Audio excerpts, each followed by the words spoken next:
Hi, and welcome to our instructional video that is designed to make you a smarter gambler. My name is Steve Bourie, and I'm the author of the American Casino Guide, the #1 best-selling book in the U.S. on the subject of casino gambling and travel, and the only book that comes with over $1,000 in casino coupons. If you want to know more about our book, be sure to visit our website at americancasinoguide.com. And if you have a smartphone or tablet, be sure to download our free app. Just go to the App Store or the Google Play Store and search for American Casino Guide. In this video, American Casino Guide author Steve Bourie gives his top 10 tips for beginning blackjack players. This is part 1 of a 2-part series with 5 tips in this part and another 5 tips in part 2.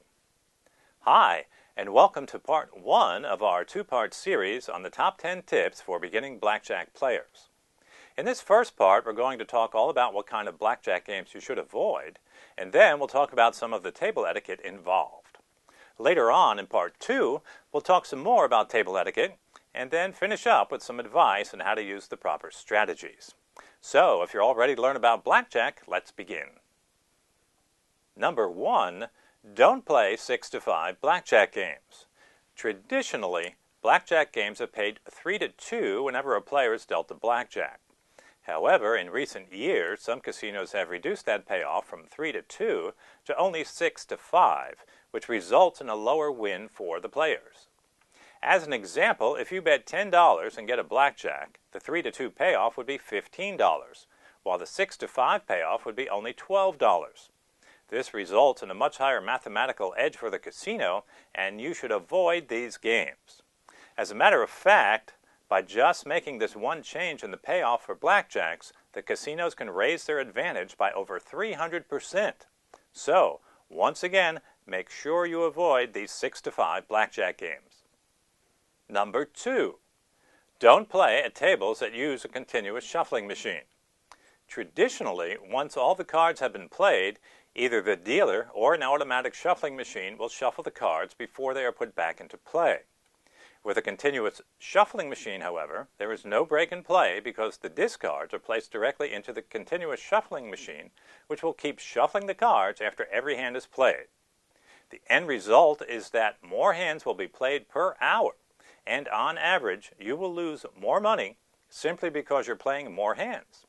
And one more thing, if you want to count cards, then for sure you want to avoid these games because card counting won't work against a continuous shuffling machine.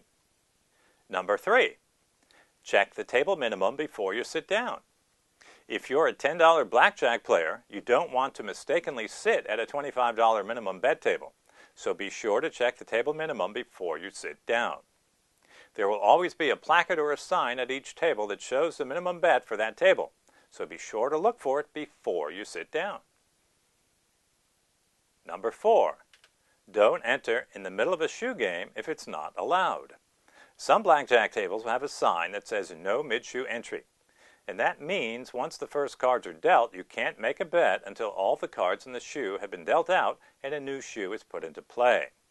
If you ask the casino why they have this rule, they'll probably say it's for the convenience of their players, so they aren't bothered by new players entering a game until the shoe is finished. But the real reason is to stop card counters. One of the methods card counters can use is to stand at the table without betting and watch the cards as they're being played. Once the count is favorable, they can then jump in with a big bet.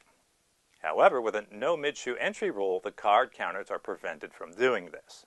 So before you jump into a game that's already in progress, be sure to check if it's allowed at that particular table. Number 5, don't hand your money directly to the dealer. When you first sit down at a blackjack table, you'll need to exchange your cash for chips. But don't hand your money directly to the dealer. Casinos don't want players and dealers in direct contact with each other because there could be collusion to steal chips. Therefore, you should place your money on the table in front of your betting box. The dealer will then take it and spread it out on the table to count it out. He will then slide the corresponding number of chips to you, but don't touch the chips until the dealer removes his hand. This procedure is used so that the overhead security cameras can see the transaction and make sure that it was handled properly. That's it for part 1 of our video on the top 10 tips for beginning blackjack players. Don't forget that in Part 2, we'll talk some more about table etiquette and then finish up with some advice on how to use the proper strategies. Don't forget that you can see more of our educational gambling videos on our YouTube channel. Just go to youtube.com/American Casino Guide.